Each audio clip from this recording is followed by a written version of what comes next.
carne. E aí Jesus ainda diz: na verdade vos digo, que se não comerdes a carne do Filho do Homem e não beberdes o seu sangue, não tereis vida em vós mesmos. Agora então, eles retrucaram, dizendo para Jesus: como pode este nos dar a sua carne a comer? E eu já disse, vou dizer de novo, a teologia, a igreja, os pastores, a religião, hoje está dizendo que a ceia é simbólica, mas eu vou dizer para você, se você está tomando uma ceia simbólica, você pode estar morto, porque símbolo não traz vida. Jesus está dizendo, é a minha carne, é o meu sangue, e se você não comer desta forma, não tem vida. E eu queria agora que o irmão Milton viesse acrescentar alguma palavra sobre isso, sobre o que ele tem entendido, sobre tomar a ceia como carne e sangue de Cristo. Muito interessante que nosso pastor tem falado para nós, né, da ceia.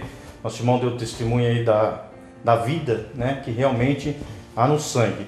E vemos em Levítico 17, fala que a vida está no sangue, né? A alma está no sangue, na alma, né, que é o sangue. Então, o sangue trouxe a vida ao nosso irmão, né? Trouxe a vida para o nosso irmão. E é muito interessante que um texto que é muito lido nas igrejas, às vezes lemos, pregamos esse texto, mas não paramos para analisar, observar uma coisa que chama muita atenção. E eu tenho aprendido isso aqui em nossa comunidade, né? No qual os irmãos me acolheram.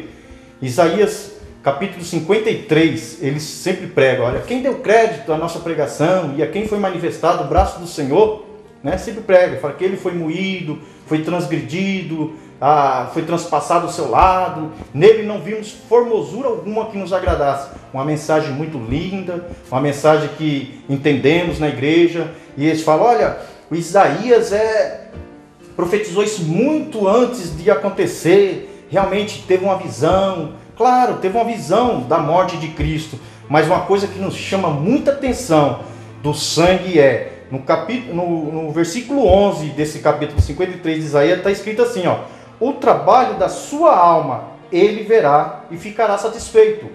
A alma é sangue. Posso dizer também, o trabalho do seu sangue ele verá e ficará satisfeito. Ele quem? Jesus. Tudo que Jesus passou, né, em prol da nossa vida, a sua vida, não foi nada em vão. Ele ficou satisfeito do trabalho que estava na sua vida, naquilo que ele derramou, que foi o seu sangue, e ficou satisfeito. Agora, porventura, posso eu falar da antiga aliança, posso eu tê-la como um exemplo de vida, né? Não pode misturar as duas coisas, porque sempre fala a Bíblia que na fonte não sai água doce e nem água salgada, é uma coisa ou outra. E para nós agradar ao nosso Senhor, ele fala assim, com o seu conhecimento, o meu servo, o justo, justificará a muitos, porque a iniquidade dele levará sobre si.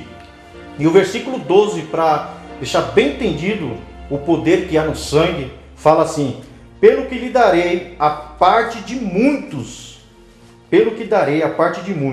e com os poderosos repartirá ele o despojo, porquanto derramou a sua alma ou o seu sangue na morte e foi contado com os transgressores.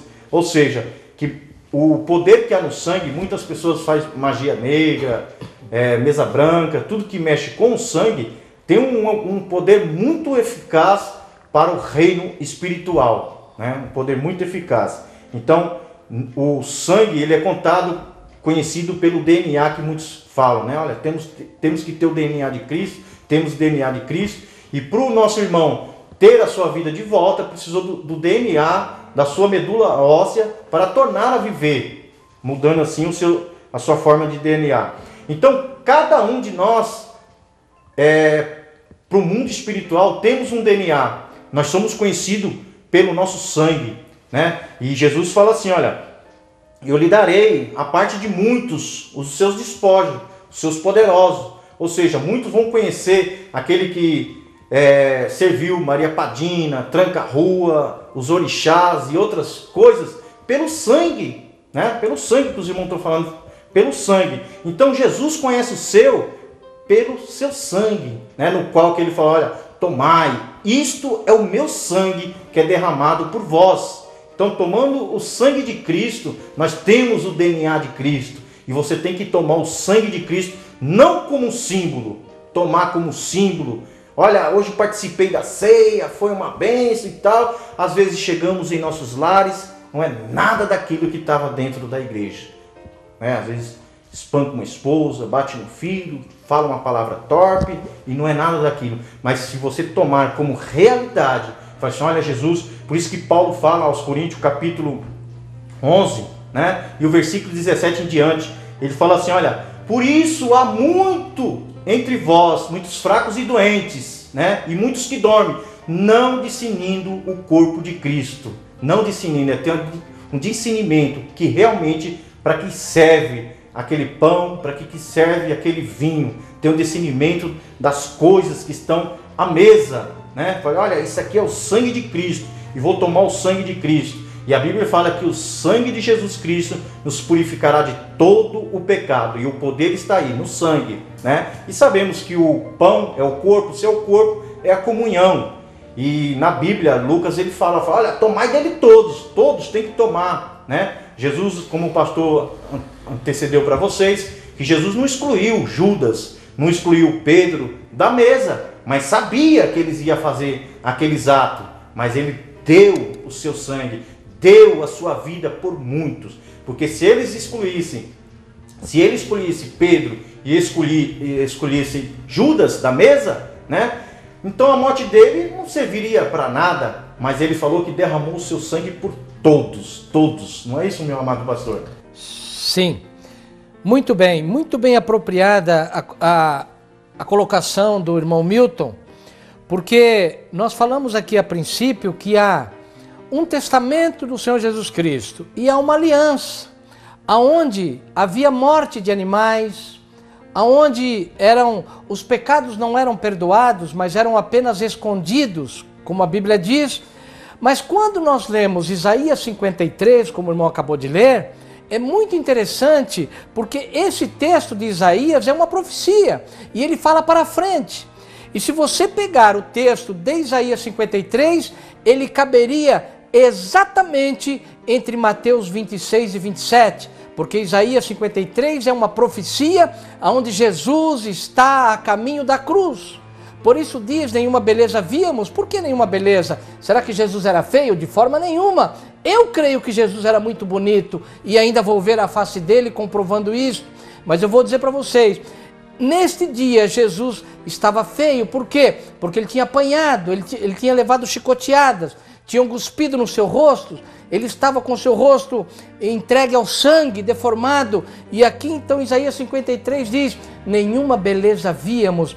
Esta é uma profecia do dia da morte de Cristo. Por isso o irmão colocou muito bem colocado, porque aqui a profecia, Jesus está dizendo nesta profecia pela boca de Isaías, quando eu der a minha alma, nascerá uma nova descendência. O que é que ele está dizendo? É algo tremendo. Tremendo isso, irmã. Tremendo, por quê? Ele está dizendo, olha, quando o meu sangue for derramado, nascerá novas pessoas. Assim como nasceu lá o irmão do irmão com 40 anos, lá 40 e poucos anos, agora é uma nova vida, porque pegou um novo sangue. E talvez a igreja não está entendendo isso. A igreja não está entendendo que não é símbolo, é sangue de Cristo. Porque a Bíblia diz, quando ele der a sua alma, nascerá uma nova descendência. Virá novas pessoas, um novo nascimento, dos quais, agora sim, como o irmão Milton falou, nós somos conhecidos porque nas nossas veias corre o sangue de Cristo Jesus. Amém? Glória a Jesus. Bom, então nós vamos continuar em São João agora. Já colocamos aí, da forma que o irmão Milton colocou muito sabiamente.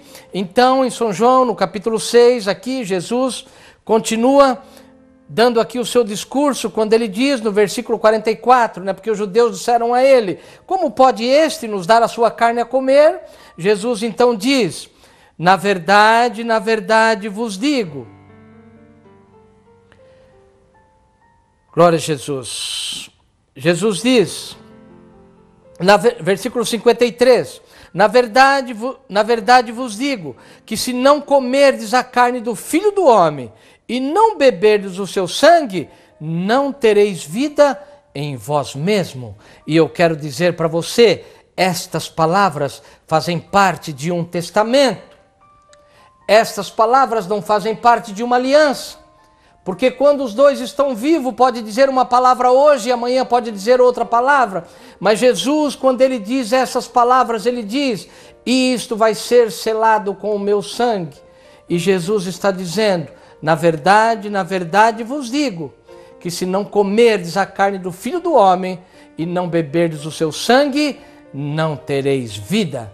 E eu posso dizer, a igreja está morta, porque a igreja está comendo pão e bebendo vinho, porque está apenas participando simbolicamente. Mas Jesus está dizendo no seu testamento: é a minha carne, é o meu sangue. Versículo 54 diz, Jesus aí ainda aprova, dizendo: quem come a minha carne e bebe o meu sangue, tem a vida eterna, e eu o ressuscitarei no último dia. Isso é tremendo. É tremendo. Saber que se for encontrado em você o sangue de Cristo, você vai ser ressuscitado no último dia. Mas se na sua veia for encontrado símbolo, se na sua veia for encontrado apenas vinho, você não vai ser ressuscitado. Porque Jesus está dizendo, se você quiser ser ressuscitado, precisa aqui, quem come a minha carne e bebe o meu sangue, tem a vida eterna, e eu ressuscitarei no último dia. E no versículo 55 diz: porque a minha carne verdadeiramente é comida, e o meu sangue verdadeiramente é bebida. Pois agora eu falo, senhores teólogos, teologia, pastores, bispos, todos que ministram a ceia do Senhor Jesus. Talvez esse versículo ainda não tenha tomado na sua vida esta direção, mas eu vou dizer, Jesus em seu testamento está dizendo: verdadeiramente a minha carne é comida.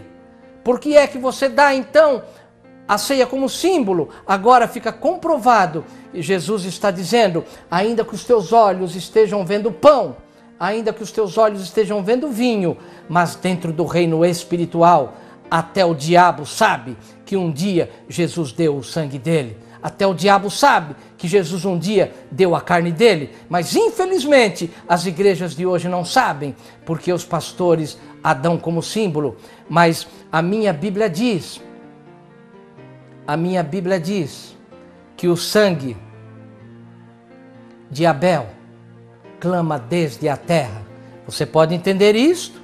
O que nós estamos falando aqui hoje, a conversa é uma só. O sangue fala, o sangue clama, o sangue está projetado. É no sangue que está marcado o que você vai ser durante a vida. Se você vai ter uma diabetes, uma colesterol, como já falamos.